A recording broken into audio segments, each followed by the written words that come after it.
Bueno, muy buenos días. ¿Cómo están? ¿Bien? ¿Están bien? ¿No me escuchan todavía? ¿Ahí me escuchan mejor? Ahí va mejorando, va mejorando. 1, 2, 3, va mejorando. ¿Vamos bien? Bueno, ¿cómo están? Bueno, me alegra mucho estar con ustedes hoy y, bueno, debo dar los anuncios. Primer anuncio. Los que están en la membresía, queremos como una iglesia bautista cada vez tomar más en serio qué es ser miembro de la iglesia. Invitamos a todos los que ya son creyentes en Cristo y bautizados a que se unan a la membresía. Hay un proceso de curso para eso. Sábado 23 de noviembre a las 3 de la tarde será nuestro curso de nuestra asamblea de miembros.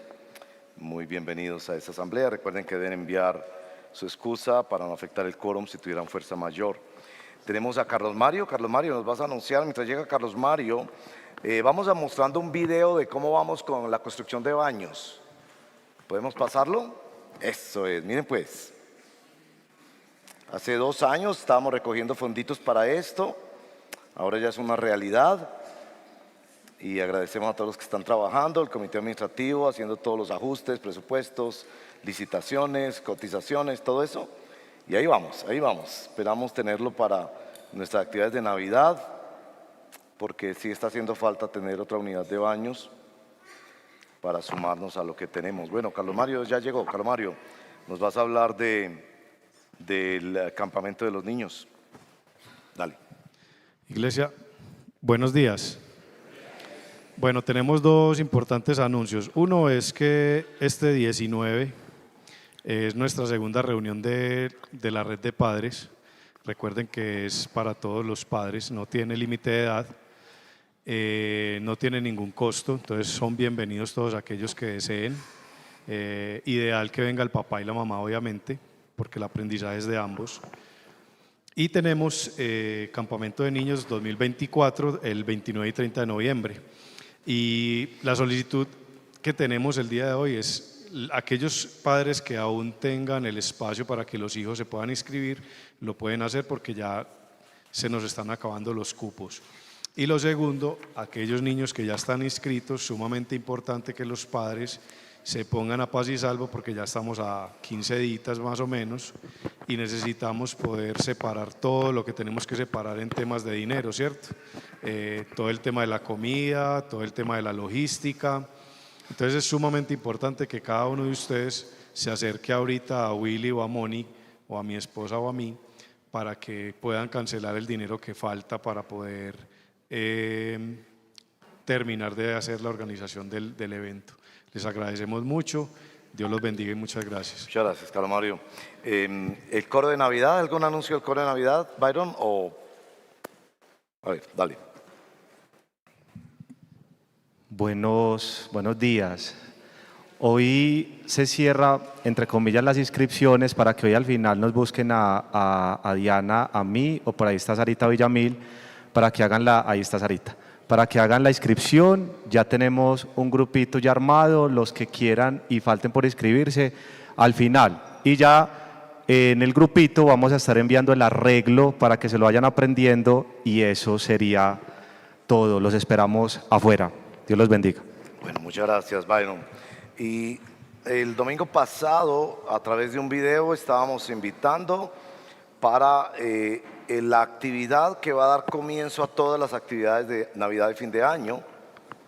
Y se trata particularmente del Día de Acción de Gracias. Vamos a celebrar el Día de Acción de Gracias aquí en la iglesia el 28 de noviembre. Agradezco a todos los que llenaron el formulario. Teníamos alrededor de 42, creo, personas o familias que llenaron el formulario. También muchas gracias a los que llenaron diciendo que pueden colaborar, porque la idea es que tengamos una cena y que la construyamos entre todos, ¿verdad? Entonces debo dar 2 anuncios sobre eso. Primero, que para la cena de Acción de Gracias, los que llenaron formulario, esta semana vamos a comunicarnos contigo para ver cómo ofreciste ayuda y cómo podemos conectar, porque la idea es que no todos traigamos pavo. También se puede traer pollo y otras cositas. Y segundo anuncio es que pareciera que solo hasta hoy podemos registrarnos, porque sumando los formularios y las personas que quieren participar, estamos ya llegando al límite, porque por ser una cena tenemos que tener límite de participantes. Entonces, si vas a participar, creo que solo hoy vamos a tener inscripciones, porque por ser una cena tiene que ser limitado. Ahí hay una mesa, puedes inscribirte. También te pueden recomendar de una vez que podrías donar, ¿verdad? De modo que la construyamos entre todos. Para esa ocasión tendremos también visitantes canadienses que han venido para ayudarnos a armar los programas de Navidad. Entonces será un tiempo muy bonito y les voy a explicar ese día un poco más esta tradición del Día de Acción de Gracias, que tiene unas raíces muy importantes en personas cristianas que hace muchos años introdujeron eso en una cultura.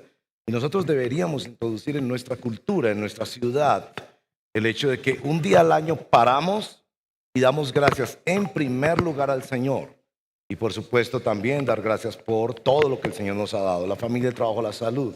Y qué mejor forma de terminar un año y de prepararnos para celebrar adecuadamente la Navidad, como es dando gracias al Señor. Así que no dejen de inscribirse porque es muy probable que los cupos se acaban hoy mismo.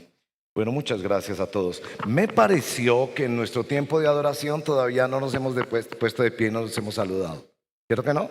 Entonces, le voy a rogar que busque personas que no conozca y ojalá pueda compartir su nombre.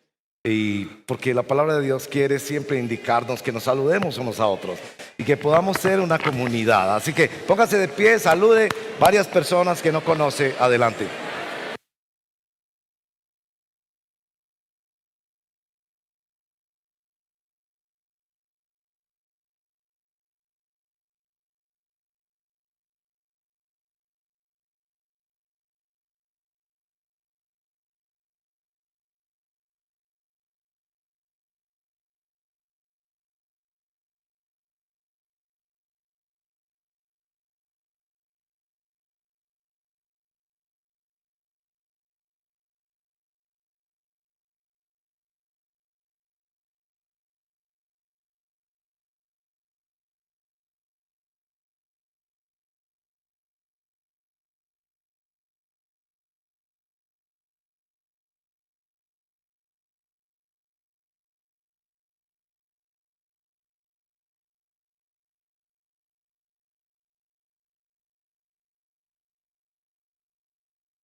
Muchas gracias por saludarse y por saludarnos. ¿Me escuchan bien por allá? ¿Se escucha bien el micrófono? ¿Estamos bien? ¿Estamos bien? ¿O más o menos? ¿Más o menos o bien? ¿Más o menos? Wow. Probamos con este micrófono porque a veces es el sector donde estás. ¿Está bien? Bueno, si necesitan moverse para escuchar un poco mejor, el Señor nos va a ayudar en algún momento a resolver el tema del sonido en este lugar. Bueno, tal vez respondemos a eso con paciencia y tratando de concentrarnos más. Les agradezco. Bueno, estamos haciendo esta serie de Primera de Samuel y llegamos al capítulo 14 de Samuel. Voy a leer del verso 1 del capítulo 14 hasta el verso número 23. Me encantaría poder leer todo el capítulo, pero es muy extenso. Quiero leer la primera parte del capítulo. Observen, por favor, cómo el texto, y para eso la siguiente parte del capítulo sería más apropiada, hace un contraste entre Saúl y su hijo Jonatán.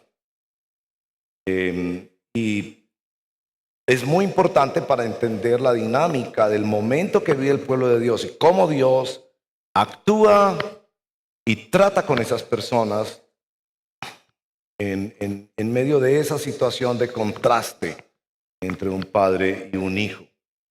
Voy a llamar la atención durante esta exposición especialmente al verso número 6, que es como la esencia teológica o sustancial de lo que el autor quiere contarnos, inspirado por el Espíritu Santo. Capítulo 14 de Samuel, primer libro de Samuel. Aconteció que un día Jonatán, hijo de Saúl, dijo al joven que llevaba su armadura: ven y pasemos a la guarnición de los filisteos que está al otro lado. Pero no se lo hizo saber a su padre. Saúl estaba situado en las afueras de Gibeá, debajo del granado que está en Migrón, y la gente que estaba con él eran unos 600 hombres. Y Ahías, hijo de Ahitob, hermano de Icabot, hijo de Finés, hijo de Eli, el sacerdote del Señor en Silo, llevaba un efod. El pueblo no sabía que Jonatán se había ido. Y entre los desfiladeros por donde Jonatán intentaba cruzar a la guarnición de los filisteos, había un peñasco puntiagudo por un lado y un peñasco puntiagudo por el otro lado. El nombre de uno era Boses y el nombre del otro era Seni. Uno de los peñascos se levantaba al norte, frente a Micmas, y el otro al sur, frente a Geba. Jonatán dijo al joven que llevaba su armadura: ven y pasemos a la guarnición de estos incircuncisos. Quizá el Señor obrará por nosotros, pues el Señor no está limitado a salvar con muchos o con pocos. Y su escudero le respondió: haga todo lo que tenga en su corazón. Vea, aquí estoy con usted a su disposición. Entonces dijo Jonatán: mira, vamos a pasar hacia esos hombres y nos mostraremos a ellos. Si nos dicen: esperen hasta que lleguemos a ustedes, entonces nos quedaremos en nuestro lugar y no subiremos a ellos. Pero si dicen: suban a nosotros, entonces subiremos, porque el Señor los ha entregado en nuestras manos. Esta será la señal para nosotros. Cuando ambos se mostraron a la guarnición de los filisteos, estos dijeron: miren, los hebreos salen de las cavernas donde se han escondido. Los hombres de la guarnición saludaron a Jonatán y a su escudero y dijeron: suban a nosotros y les diremos algo. Y Jonatán dijo a su escudero: sube tras mí, pues el Señor los ha entregado en manos de Israel. Entonces Jonatán trepó con manos y pies, y tras él su escudero. Y los filisteos caían delante de Jonatán, y tras él su escudero los remataba. La primera matanza que hicieron Jonatán y su escudero fue de unos 20 hombres en el espacio de media yugada, aproximadamente 25 metros, 15 metros cuadrados de tierra. Hubo estremecimiento en el campamento, en el campo y entre todo el pueblo. Aún la guarnición y los de la avanzada se estremecieron, y la tierra tembló. Fue un gran temblor. Los centinelas de Saúl, que estaban en Gibeá de Benjamín, vieron que la multitud se dispersaba e iban en todas direcciones. Y Saúl dijo al pueblo que estaba con él: pasen lista ahora y vean quién ha salido de entre nosotros. Cuando ellos pasaron lista, notaron que Jonatán y su escudero no estaban. Entonces Saúl dijo a Ahías: trae el arca de Dios, porque en ese tiempo el arca de Dios estaba con los israelitas. Y sucedió que mientras Saúl hablaba con el sacerdote, el alboroto en el campamento de los filisteos continuaba y aumentaba. Entonces Saúl dijo al sacerdote: retira tu mano. Y Saúl y todo el pueblo que estaba con él se agruparon y fueron a la batalla. Y vieron que la espada de cada filisteo se volvía contra su compañero, y había gran confusión. Entonces los hebreos, que de antes estaban con los filisteos y que habían subido con ellos de los alrededores al campamento, aún ellos también se unieron con los israelitas que estaban con Saúl y Jonatán. Cuando los hombres de Israel, que se habían escondido en la región montañosa de Efraín, oyeron que los filisteos habían huido, ellos también los persiguieron muy de cerca en la batalla. Así libró el Señor a Israel en aquel día. La batalla se extendió más allá de Bet-Aven. Esta es la palabra del Señor y yo les exhorto a que la recibamos como ya es palabra de Dios. Oremos.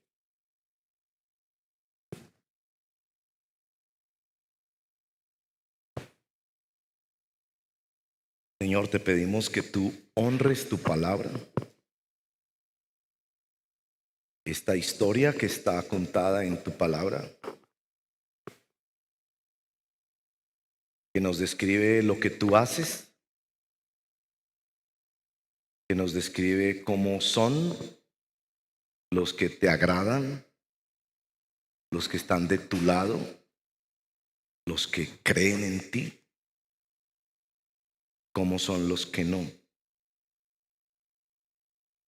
Por favor, ayúdanos, Señor. Ayúdanos a estar concentrados con tantas cosas que compiten por nuestra atención, con tanto exceso de información que hay en nuestra mente. Ayúdanos a recibir tu palabra con humildad. Ayúdanos a aplicarla. Te lo pedimos en el nombre de Jesús nuestro Señor. Amén. ¿Está escuchándose bien el sonido? No, yo es que me siento como en una caja aquí. Pruebo con el micrófono a ver si está mejor. Ok. Probemos con el micrófono, es que siento muy extraño. ¿Cómo con la base? Sí, mejor.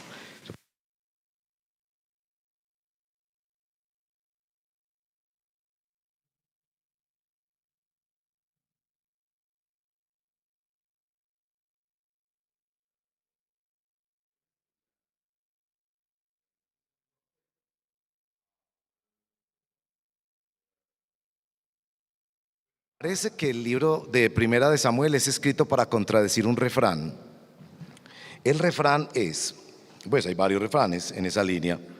Hijo de tigre, de tal palo. Bien. Parece ser que el libro de Samuel es escrito para contradecir esos refranes. Si ustedes miran en los primeros capítulos, los hijos de Elí no son para nada hombres temerosos de Dios como su papá. Después nos van a sorprender que los mismos hijos de Samuel son diferentes. Realmente cuando se estudia el libro de Samuel, el único hijo que parece al papá o que por lo menos hace quedar bien al papá es David. En el capítulo 17, cuando David sale a la batalla valientemente a enfrentar a un gigante, Saúl pregunta: ¿y quién es el papá de este muchacho? Y me acuerdo mucho que mi papá nos decía en la casa, con relación a la fe, pero también con relación a la familia. Mi papá nos decía mucho cuando salíamos a la escuela, las cosas de la vida. Él nos decía: acuérdese de quién es hijo. Y cuando le preguntábamos, ¿pero por qué nos dice tanto eso? Él decía que debíamos pensar eso en dos formas. Uno, porque él quería que honráramos la familia, pero también porque él quería que recordáramos que Dios era el padre de nuestra familia. Y parece que en el libro de Samuel el único caso es David, pero lo que encontramos en este capítulo es como una mirada de contradicción a ese refrán, pero al revés. Aquí vemos a un hijo que se resiste a seguir el ejemplo de su papá, que no quiere seguir el camino de su padre, que marca una diferencia con su papá. Y el capítulo 14 claramente hace un contraste entre la forma de vivir, de creer en Dios, de liderar inclusive, de Saúl versus Jonatán. Y eso pues debe en principio hacernos pensar muchas cosas a nosotros. Yo creo que debemos pensar eso en varias direcciones. Creo que muchos padres de familia estamos en esa época en que debemos pedir perdón a los hijos y decirle: hijo, no haga lo que yo hice. Y yo creo que Dios honra esas expresiones de arrepentimiento. Cuando papás, tal vez en una reunión familiar y todo eso, tal vez el momento de contar historias que nuestros hijos no saben, y vivimos el evangelio también reconociendo qué fue lo que pasó, y tal vez es decir: hijo, no haga como yo, que no estudié. Hijo, no haga como yo, que se metió en deudas y deudas y deudas y deudas y quedó con un reguero y una reputación quebrantada. O no le sea infiel a su esposa, o no se meta en negocios ilícitos, ¿cierto? Ese tipo de cosas, ¿no? Que los padres, porque es notable en nuestro capítulo, como veremos, que la palabra de Dios quiere decirnos, ese dicho de hijo de tigre sale pintado debe ser contradicho en muchos sentidos. También quizás es el momento de nosotros mirar hacia nuestros padres y decir: Señor, perdóname porque no seguí un buen ejemplo de mi papá o de mi mamá.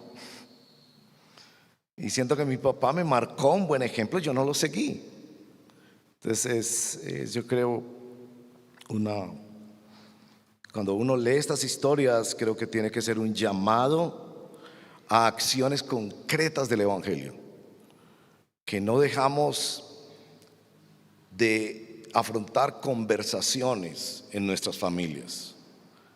Y yo sé que los paisas somos mucho de postergar conversaciones o de no tener conversaciones que debimos haber tenido, y hablar con honestidad, entendiendo que nuestro Dios es un Dios que perdona, es un Dios que nos da la oportunidad, y que aún de nuestros errores o de los errores de nuestros padres nosotros podemos aprender. Entonces aquí Jonatán marca una diferencia tremenda. La diferencia que marca Jonatán, por supuesto, tiene que ver con su carácter, con algunas acciones que Jonatán emprende, veremos a continuación. Pero la diferencia mayor realmente de Jonatán es su teología. Y el texto nos facilita mucho esto porque en el verso número 6, Jonatán le predica a su asistente. Jonatán es el hijo del rey, tiene un asistente que le ayuda a llevar armas o cosas que él necesita. Probablemente se ve a sí mismo como el heredero al trono, y está predicándole a su servidor, a su asistente, qué es lo que él cree. Y ese es el verso número 6. Jonatán dijo al joven que llevaba su armadura: ven, pasemos a la guarnición de estos incircuncisos, los filisteos. Quizá el Señor obrará por nosotros, pues el Señor no está limitado a salvar con muchos o con pocos. Ese verso tiene una inmensidad de componentes teológicos.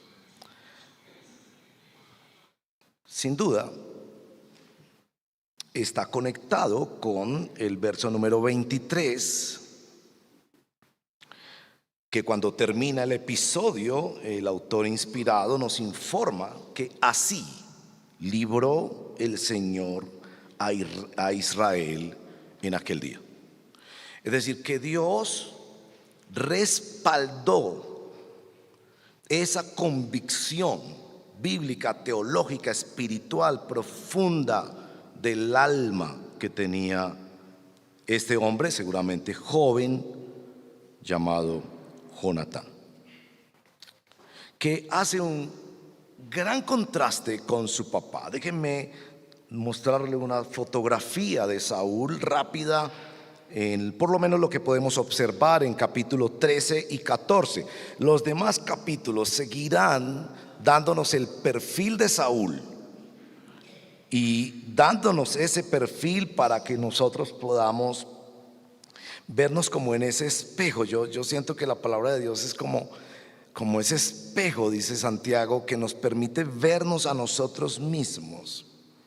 Bueno, en el capítulo 13, verso 5, si tienen sus Biblias ahí, podrán constatar, Saúl está muy asustado porque teniendo él tan solo 600 hombres, vienen contra él 36,000, 30,000 en carros, que era un instrumento de guerra recién desarrollado, y 6,000 en caballos.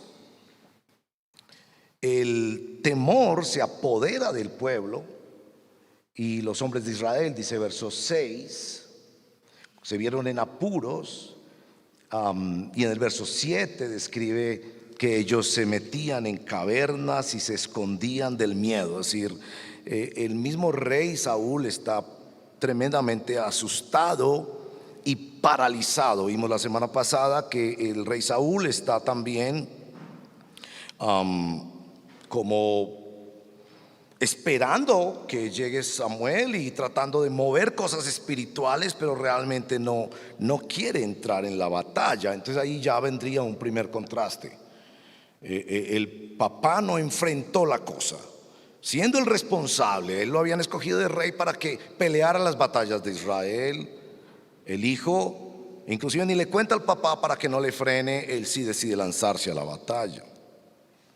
Más adelante, en los versos 16 al 20, aparece este corazón ambivalente de Saúl. No solo asustado y paralizado, sino ambivalente, consumido por la inseguridad. Vuelve a contar el ejército, llama al sacerdote, tráiganme el arca, no me traigan el arca. Y decide entrar en la batalla, pero cuando ya no hay batalla. Es casi irónico eso de que Saúl entró en la batalla, no hubo batalla. Realmente, después de que Jonatán enfrentó un pequeño grupo de los filisteos, Dios propició una confusión entre ellos, temblores de tierra y todo lo demás, que finalmente hizo que los mismos filisteos se atacaran entre ellos y sencillamente salieran huyendo. Y cuando ya el enemigo estaba derrotado y huyendo, es cuando Saúl entra en la batalla. En el verso 24 en adelante aparece una narración que les recomiendo leer en la casa. Es fascinante y hace parte de estas acciones torpes y contraproducentes de Saúl. Hizo obligatoriamente que el pueblo hiciera un pacto. El pacto era que nadie podría comer hasta que tuvieran la victoria. Ni él estaba entrando en la batalla y obligó al pueblo a no comer so pena de muerte hasta que tuvieran victoria. Y el pueblo está desfallecido y todo eso. Después Jonatán come, porque él no había escuchado de ese juramento, come de un panal de miel y recupera las fuerzas. El mismo pueblo come y él va a matar a su hijo Jonatán porque había desobedecido el juramento que él impuso sobre la nación. Eso viene del verso 24 en adelante. De hecho, en el verso 29 el mismo Jonatán le dice, muy frustrado al pueblo: mi padre ha traído dificultades a esta tierra. Como algunos hijos evalúan la conducta de sus padres y dicen: mi papá no hizo sino producir problemas. O como tú mismo tienes que un día reunir tu familia y decirles: familia, ustedes han sufrido por mis malas decisiones. Yo no quiero morirme sin pedirles perdón y sin reconocer mis errores, y que sea la luz del evangelio que nos trae perdón y salvación. Pero aún el hijo, en este caso, reconoce que ha sido trágico el liderazgo de su papá para la nación. Entonces, en este sentido, recuerda uno a 1 de Pedro 1:18, que recordarán esa frase de Pedro en el capítulo 1 que dice que fuimos redimidos de una vana manera de vivir heredada de nuestros padres. Si ustedes piensan por un momento, esto es como un ejercicio filosófico, si quieren así. Si la humanidad viviera copiando los ejemplos de los padres, la humanidad no existiría. Es decir, si los hijos de generación en generación, en generación, en generación, en generación, en generación, repitiéramos los errores de los padres, la humanidad no existiría. Entonces, sin duda nuestro texto está celebrando la gracia de Dios, de que Dios en la historia revierte esos procesos. Eso en la historia de la enseñanza cristiana se llama la gracia común, que Dios derrama misericordia para que nuestros hijos no cometan tantas burradas como nosotros. Claro, ellos van a cometer sus propias burradas. Pero la celebración que hace aquí de la gracia de Dios está precisamente en todo el contenido de enseñanza que hay en el verso 6. Entonces, volvamos a mirar ese verso 6, porque en ese verso 6 están las 3 declaraciones que yo quisiera que tengamos hoy, porque mi objetivo es que aprendamos que Dios no está limitado para salvar, con cualquiera sean nuestras circunstancias, cuando nos lanzamos en obediencia a su palabra. La persona que declara esto es una persona que no se ve paralizada por la doctrina de la providencia de Dios. Esas declaraciones son profundamente teológicas. El Señor obrará por nosotros, dice. Pues el Señor no está limitado para salvar con muchos o con pocos. Pero antes tiene esta expresión: quizá el Señor orará por nosotros. Y cuando entramos a la palabra de Dios y pensamos, por ejemplo, en la providencia, que es el gobierno soberano de Dios sobre toda la creación para su gloria y para el beneficio de su pueblo, y vemos que tantas cosas malas pasan en el mundo, ese quizá se vuelve muy pesado para nosotros. Pero en este caso no es un quizá que paraliza. Bueno, si Dios salva con muchos o con pocos, pues quedémonos quietos y esperemos a ver qué va a hacer. No. Este es el grito de batalla de alguien que cree en Dios. Y yo quisiera, como si pudiera hacerlo con un cincel o con un tornillo y un taladro, meter en tu conciencia lo más profundo de estas declaraciones. Primera declaración: Dios puede salvar. Él está poniendo su mirada, Jonatán, no en su papá, ni en el ejército, ni en el miedo. No importa cuán dura sea la situación. Nos recuerda el caso de los amigos de Daniel. ¿Recuerdan los amigos de Daniel?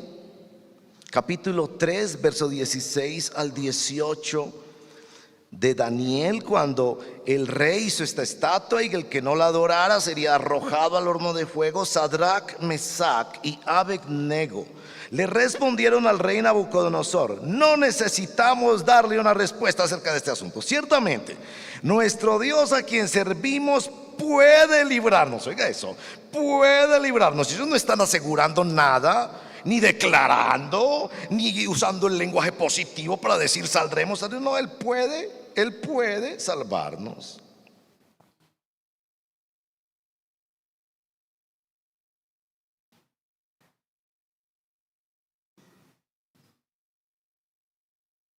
Y de su mano nos librará. Pero si no lo hace, ha de saber, oh rey, que no serviremos a sus dioses. ¿No? El arrojo de quien sabe que Dios puede salvar. Este Jonatán conocía a Dios como estos muchachos. Por eso en el mismo capítulo 11 de Daniel dice: el pueblo que conoce a su Dios se mostrará fuerte, o se esforzará y actuará. Jonatán emprende un acto de fe sin saber lo que va a pasar. Su fe y su mirada están puestas en el Señor. Él, como hijo del rey, probablemente el sucesor, sabe que él tiene un deber y decide lanzarse a ese deber. No como su papá, que estaba asustado, paralizado, ambivalente, actor torpe e imprudente. Jonatán se lanza en obediencia al llamado que Dios le había hecho, siendo el hijo del rey. Porque él sabe que solo basta que Dios quiera. Que Dios puede salvar. Solo basta que Él quiera. Si tú estás en una situación muy desesperada, pero sabes que hay un hombre inmensamente rico, infinitamente rico, con un corazón infinitamente bueno, que nada lo va a limitar para ayudarte. Tú no estás seguro que te va a ayudar, pero tú corres a él a decirle: me puede ayudar. Y como este enfermo en el Evangelio de Mateo capítulo 8 le dice al Señor: Señor, si quieres puedes sanarme. Y la respuesta de Jesús refleja que a Dios le encanta esa clase de resoluciones, porque Jesús le responde: sí, yo quiero.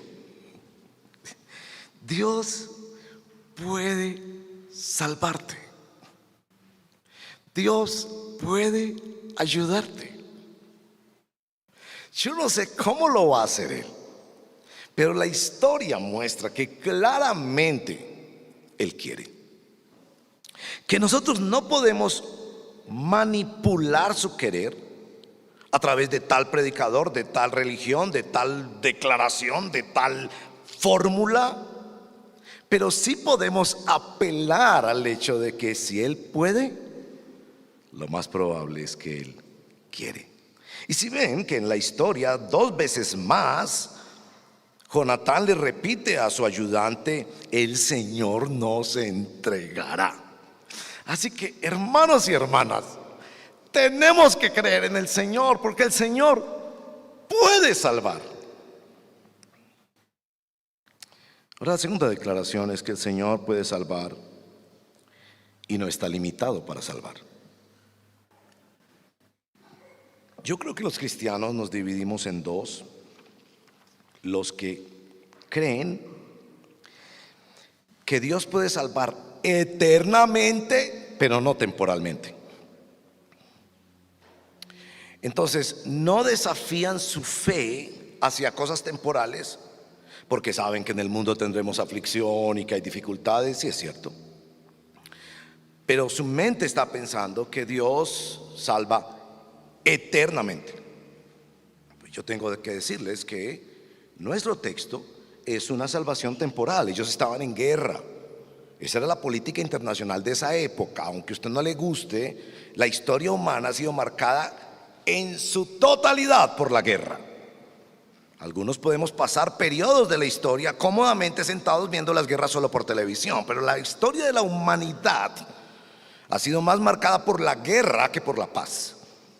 Guerras de todos los tipos, no solo guerras entre naciones, entre razas, entre familias, entre seres humanos que hacen guerra.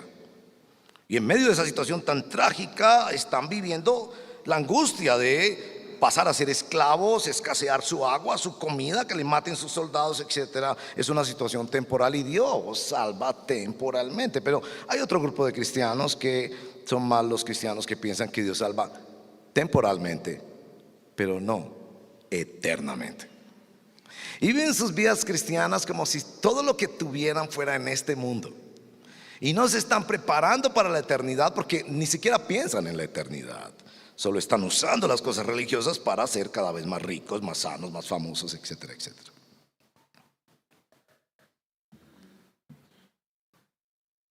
Nuestro texto dice que Dios puede salvar y que no tiene límites para salvar. Ahora, esto tiene mucho contenido en cuanto a la enseñanza bíblica, porque uno aceptaría la frase si la frase dijera: Dios no está limitado para salvar con poco.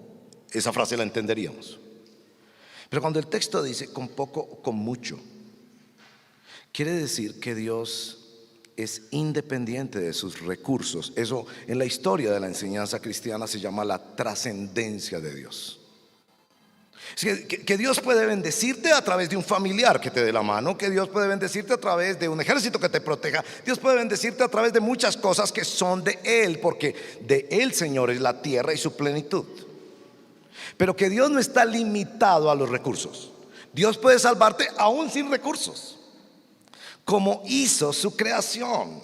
Dios hizo su creación por el poder de su palabra. No es que Dios tenía amigos y los llamó al restaurante y les dijo: mándame un domicilio porque yo quiero tener un almuerzo aquí. Y llegó corriendo el domicilio. Oh, qué tan poderoso es que le llegó el domicilio. No. Dios no está atado a que alguien le dé la mano o a que sus recursos estén disponibles. Dios tiene poder en sí mismo.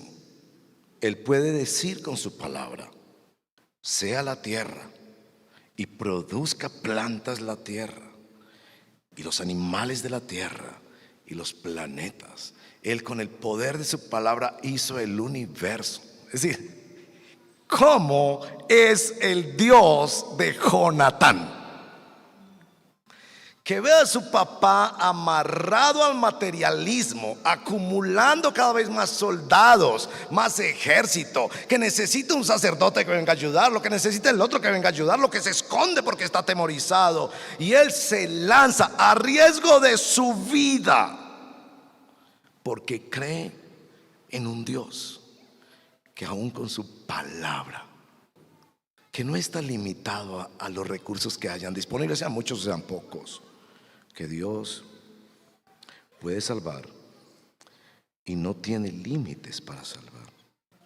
Es decir, que es un Dios que tiene un plan en la historia y que va a ejecutar ese plan en la historia, y que nadie se le puede oponer a sus planes en la historia. Ese es nuestro Dios, por complejo que sea el quizá, porque Él sabe que podría morir como los amigos de Daniel en el horno de fuego, podría morir en esa incursión al campamento enemigo. Pero Él sabe esto. Este es el Dios que Él conoce, es un Dios que puede salvar y que no está limitado para salvar.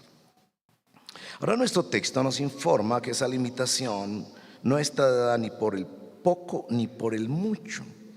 Dios puede salvar, no está limitado para salvar ni por poco ni por mucho. Y entonces uno pregunta: ¿cómo Jonatán conoció este Dios? ¿Cómo fue que se le metió en el alma eso? ¿Cómo fue que llegó a entender esto de Dios? Y creo que tenemos recursos para responder esa pregunta.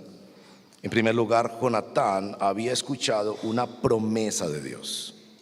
La promesa está en Deuteronomio 23 y 4. Él había crecido en la tradición oral de Israel y él había escuchado que Dios le había prometido esto al pueblo de su pacto: no desmaye su corazón, no teman, ni se alarmen, ni se aterroricen delante de ellos, porque el Señor su Dios es el que va con ustedes para pelear por ustedes contra sus enemigos, para salvarlos. En el capítulo 2, verso 10 del mismo libro de Samuel, en la oración de Ana, en esa oración profética de esta mujer que pidió este niño, Los que se oponen al Señor serán quebrantados. Él tronará desde los cielos contra ellos. El Señor juzgará a los confines de la tierra. Dará fortaleza a su rey. Ensalzará el poder de su ungido. Y él lo había visto en la historia de los jueces. El libro que está antes de Samuel es el libro de Jueces, Ruth y Jueces. Y en el periodo de los jueces en Israel era muy claro que Dios derrotaba. Hay narraciones maravillosas. Por ejemplo, en una ocasión él derrumbó los muros de Jericó solo mientras su pueblo lo adoraba. Como dice la canción de Dani Berríos, solamente adora. En medio de la prueba, solo adora. El pueblo de Dios entendió que esto era tan grande, tan difícil, que Dios iba a intervenir de alguna manera. En otra ocasión fue que el ejército era tan numeroso y él envió granizo y derrotó a sus enemigos. Y hermanos y hermanas, no tenemos esto que ver cada 8 días. Solo tenemos que creer que Dios puede salvar, que no tiene límites para salvar por poco o por mucho. Este es el Dios de este joven Jonatán que le movió a un acto de obediencia riesgoso. Este es el Dios que nos informa la segunda de Pedro, verso 3:8, que para él 1000 años son como un día y un día como 1000 años. Es decir, que en términos de tiempo y de espacio, nuestro Dios es soberano y todopoderoso. Iglesia del Señor, ¿cuándo vamos a creer lo que confesamos por siglos? Creo en Dios, Padre todopoderoso. Yo tengo la sospecha de que lo que el texto está tratando de hacer en nuestro corazón es mostrarnos que lo que nosotros necesitamos es arrojarnos en obediencia. Este es el Dios, ese Dios no ha cambiado, Él es inmutable. Ahí está Dios, que ha hecho promesas sobre su pueblo, que va a respaldar a su pueblo. Y aquí está este hombre que tiene el peor ejemplo que un papá le puede dar, pero que él dice: yo decido no creer en mi papá ni seguir las tradiciones de mi papá. Yo decido creerle a mi Dios porque yo tengo ahora otro papá. Y decide lanzarse a riesgo en obediencia. Y es cuando se lanza a riesgo en obediencia que el verso 23 nos insiste: así libró el Señor. Es decir, Dios tiene este método. Encuentra hombres y mujeres que le creen y se lanzan a riesgo en obediencia. Conclusión. Tengo 3 conclusiones. El coraje emerge de una convicción profunda. No sé si a usted le ha tocado ver la escena. La vi hace unos días en un pequeño video. Esta mujer, en el jardín de su casa se mete un oso, como esos osos grandes, grizzly, esos cafés grandotes, que con una sola manotada pueden partir una persona en 2. Y este oso se le mete al jardín y ya tiene muchos perros de esos muy fieros, grandes. Y ese oso con su mano bota esos perros lejísimos. Y los perros, por supuesto, furiosos, se lanzan encima del oso y para él es como un juego. Y la señora, seguramente porque quería a sus perros y veía que sus perros estaban siendo atacados y no tenía nada que hacer, sale airada frente al oso. Y el oso en el video se ve que se queda como paralizado al ver la actitud de esta mujer, y el oso sale corriendo. Tal vez usted ha oído casos de mujeres que podrán ser muy tímidas, muy calladitas, y un día alguien le iba a arrebatar el niño de sus manos, o alguien le iba a hacer daño a un hijo, y esta mujer se levantó como si fuera un oso feroz. Y los ladrones o secuestradores o asesinos salen corriendo muertos del pánico. ¿De dónde viene esa convicción? Bueno, usted puede decir: la señora quería mucho a sus perros. Y hasta uno dice, señora, pero usted se arriesgó en una situación donde no debía haberse arriesgado. En la historia de la señora que defiende a sus hijos, uno dice, eso es lo que hace una mamá. Y la convicción de amor por sus hijos, dijo, tienen que pasar por encima de mi cadáver, pero aquí a mi niño no me lo quitan, ¿no? Bueno, una convicción es lo que te mueve a ti a acciones de coraje, atrevidas y riesgosas. Segunda conclusión, la convicción de que Dios puede dar la victoria nacional de proporciones impensadas a partir de un acto arriesgado y valeroso de obediencia individual. Ese día el ejército fue derrotado, pero no fue derrotado por Jonatán. Jonatán solamente se enfrentó a 20 hombres que los cogió inesperados. Ellos vinieron y empezó a atacarlos, y el siervo en la parte de atrás, y logró. Pero ese acto fue usado por Dios para proporciones exponenciales de victoria. Entonces uno piensa, por ejemplo, en el jovencito aquel que cuando la multitud tenía hambre, en una ocasión 4,000, en otra 5,000, entregó su lonchera. La mamá le había empacado 5 pancitos y 2 pececitos. Y cuando el Señor preguntó, ¿qué hay aquí para que toda esta multitud coma?, Él dijo, yo estoy dispuesto a sacrificar lo mío. Es pequeño, es poco. Que de hecho los discípulos un poco burlonamente le dijeron a Jesús, Señor, pero todo lo que tenemos aquí es esto. Este muchachito nos está regalando su lonchera. Su lonchera. La multitud se alimentó y recogieron cestas llenas de lo que sobró.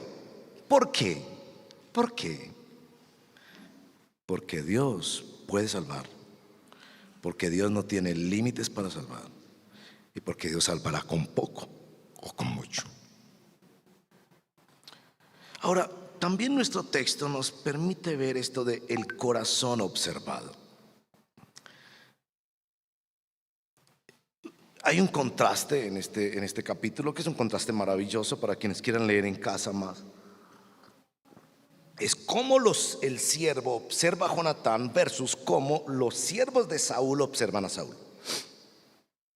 En el verso 7, el siervo de Jonatán ve este atrevimiento de fe de Jonatán y le dice, haga lo que usted tenga en su corazón y cuente conmigo para las que sea. Mientras que en el mismo capítulo, verso 36 y 40, cuando Saúl se va a lanzar a la supuesta victoria, el pueblo le dice, haga lo que le dé la gana. Un corazón observado. Tu familia te está observando. El mundo te está observando. Está viendo si tu fe es una fe que te mueve a acciones atrevidas de obediencia a Dios. Ahora es necesario que pensemos en una aplicación. Y la aplicación, yo pensaba en esta pregunta: ¿qué clase de persona quieres ser tú? Y porque creo que el texto claramente está poniéndonos 2 personajes y diciéndonos, bueno, aquí hay un muchacho que se atreve a enfrentar un ejército de esas proporciones en contra de su propio padre. Tiene que escondérsele al papá para hacerlo. Y Dios ve eso y dice, este es el que yo voy a respaldar.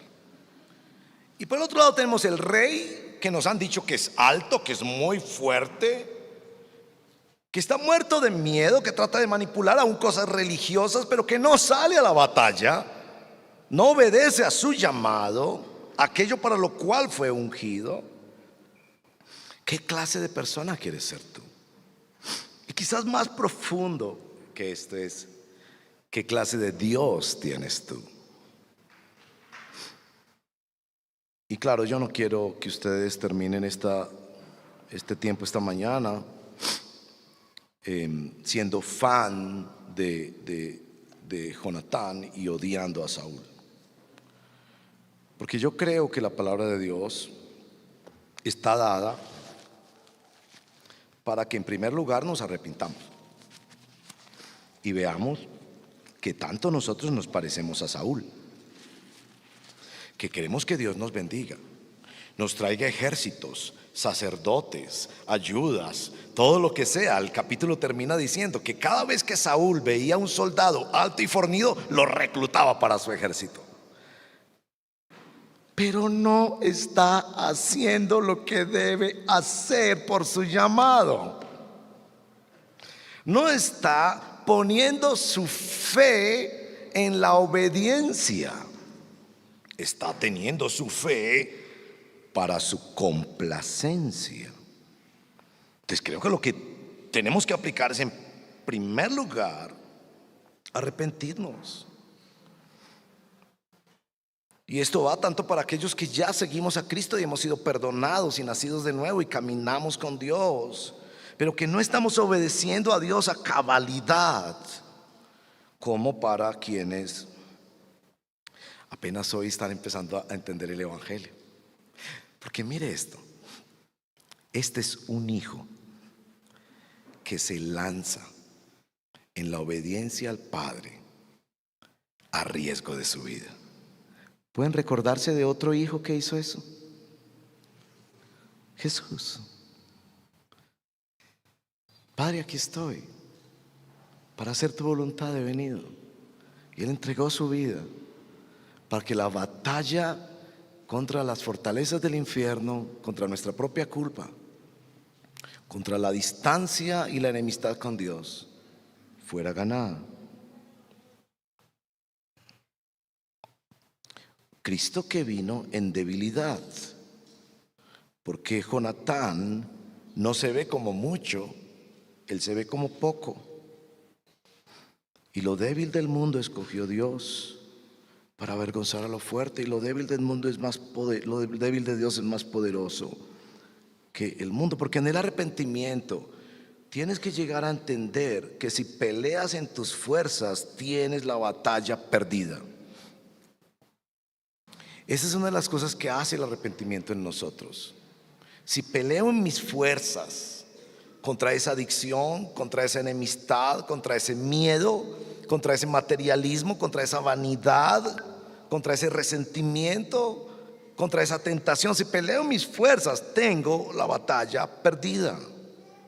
Y el arrepentimiento te lleva a ti a ver a otro que puede pelear por ti. Pero también nuestro texto creo que nos lleva a pensar en frutos dignos de arrepentimiento. Si tú dices, yo quiero reconocer mis pecados viendo la persona de Saúl, pero de cara a Jonatán, yo quiero ser esa persona que cree en Dios, que este Dios es más grande de lo que imagino, como cantamos, y que este Dios puede respaldarnos y puede salvar. Y Él no tiene límites y salva con mucho, con poco, hoy o mañana, pero mi Dios salva, mi Dios puede salvar. Entonces dices, yo quiero ser ese Jonatán.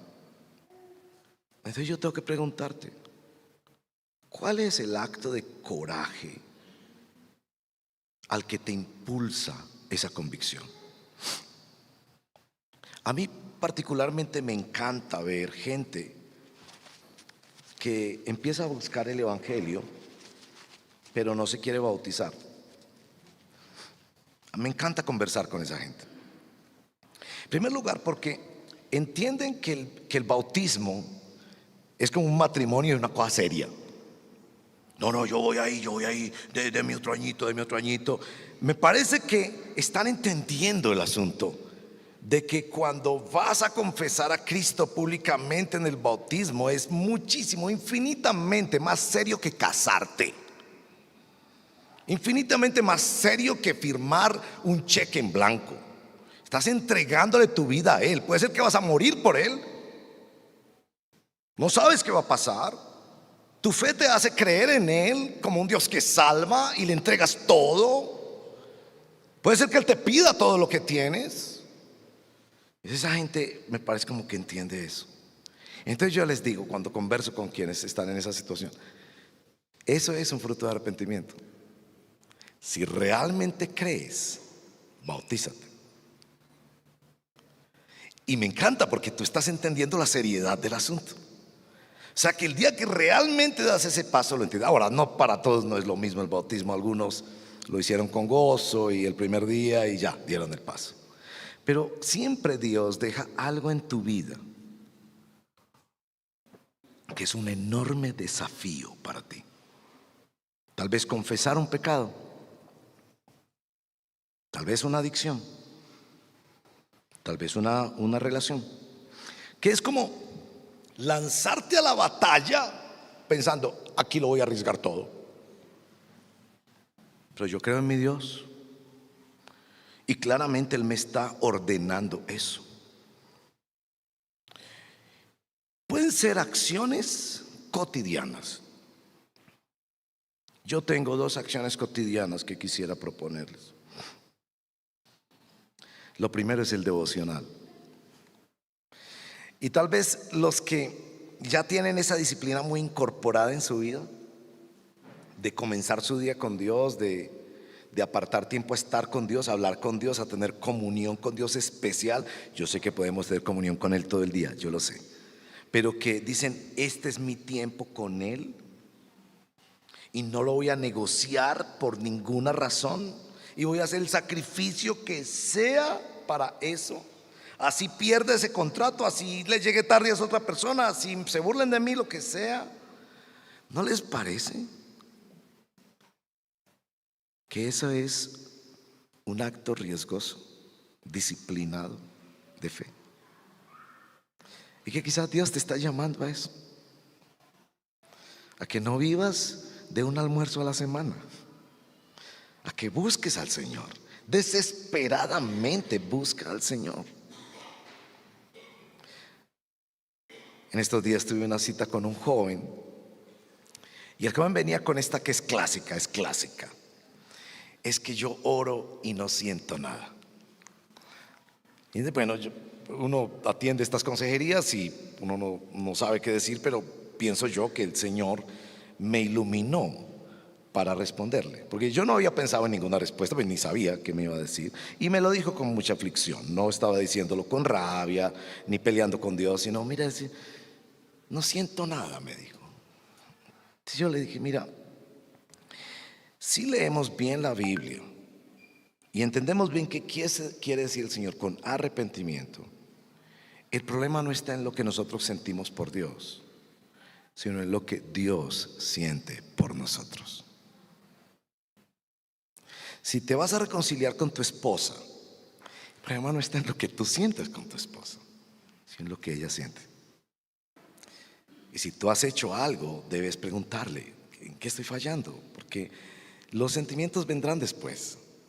En ese momento los sentimientos que importan, le dije yo, los sentimientos que importan aquí son los de Dios, no los tuyos.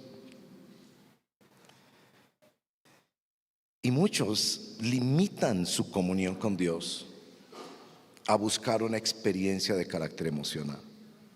Y la tenemos, y Dios es muy bueno y nos ministra nuestra voluntad, nuestra mente, nuestras emociones, nuestro cuerpo. Dios integralmente nos ministra. Pero ese desafío de buscar a Dios y lanzarte, y me tocó trasnochar y me tocó madrugar y no pude dormir suficiente, pero voy a enfrentar este enemigo de mi indisciplina, de mi desorden de tiempo, etcétera, etcétera, para tener tiempo con Dios. Quisiera darles otro desafío: lanzarte a campos donde no te has lanzado por miedo o por indiferencia. Yo sé que si eres hijo o hija de Dios, te pasa lo que me pasa a mí. Estoy en una reunión con unos amigos, en un almacén comprando algo, en una reunión familiar, algo. Y el Espíritu Santo trae versos de la Biblia o pensamientos. ¿Por qué no paras y oras? ¿Por qué no les mencionas al Señor? ¿Por qué no los invitas a la iglesia? ¿Por qué no les dices que eres pastor? ¿Por qué no le dices a la persona, mira, el Señor te ama y el Señor está buscándote? Responde a la búsqueda de Dios. Y no, sí, muy bueno, no, pero es que esta señora no me dejó hablar. Entonces empezamos a sacar excusas sobre eso. Empezamos a sacar excusas sobre eso. A veces por pura indiferencia, a veces por miedo, a veces por miedo. Si eres hijo o hija de Dios, porque la escritura es clara, que a los que somos hijos de Dios, Él nos anhela celosamente. Si esos pensamientos no pasan por tu mente, es o que eres un cristiano que tiene un corazón súper encallecido y endurecido, o no eres cristiano todavía. Y en ambos casos te digo, corre a Cristo, pídele a Cristo que te quite las costras de tu corazón para tener la búsqueda de Dios que tu alma necesita. Entonces, claro, la historia de Jonatán es una historia de guerra. Él entró a una guerra, pero él entra bajo la convicción de quién es Dios, en obediencia a un llamado que tenía como hijo del rey, aunque su papá no estuviera obedeciendo ese llamado. Y tú estás llamado a obedecer al Señor en situaciones riesgosas. El coraje que tú necesitas no te lo da el resultado que te garanticen, porque no sabemos cuál será el resultado. El coraje que tú necesitas viene del Dios que tú tienes, de las convicciones profundas de tu corazón sobre tu Dios, que ha prometido y ha mostrado en la historia que libera a su pueblo. Oremos sobre eso en el nombre del Señor. Cierra tus ojos. Oremos al Señor. Padre, cuánto necesitamos obedecerte. Cuánto necesitamos no postergar más cosas que sabemos y que tu Espíritu Santo nos está diciendo que tienen que ver con la iglesia, que tienen que ver con la familia, con la evangelización, con la santidad, con la renuncia a pecados, con la generosidad del dar, con tantos aspectos de nuestra vida en que hablas una y otra vez y nos quedamos indiferentes o con miedo sin actuar. Yo pido, Padre, en el nombre de Jesús, que nos muevas, nos inquietes, no nos dejes sin correr los riesgos propios de la fe, no en obediencia al llamado de una persona o cosas así, en cosas que la palabra de Dios claramente nos está indicando. No nos dejes construir un cristianismo a nuestra medida, cómodo. Nos das este ejemplo de este hombre que se lanza en obediencia por el coraje que le da la convicción del Dios que tiene. En esta iglesia creemos que tú puedes salvar temporal y eternamente. Creemos que no tienes límites para salvar y que usarás poco o mucho para salvar. Nos lanzamos en obediencia a las cosas que en tu palabra tú nos estás indicando, para ver tu gloria, para ver, como dice ese verso 23, así los libró el Señor, no de otra manera, así los libró el Señor, a través de hombres y mujeres en ese caso que obedecían, arriesgando su propia vida. Te pedimos que nos ayudes, Señor. Ayúdanos a identificar cosas puntuales en nuestras vidas y a dar pasos atrevidos de obediencia. Cada uno de nosotros va a tener agenda para esta semana en ese campo. Tal vez conversaciones a nivel familiar en ese campo. Te lo pedimos, Padre bendito, en el nombre de Jesús, nuestro Señor. Amén.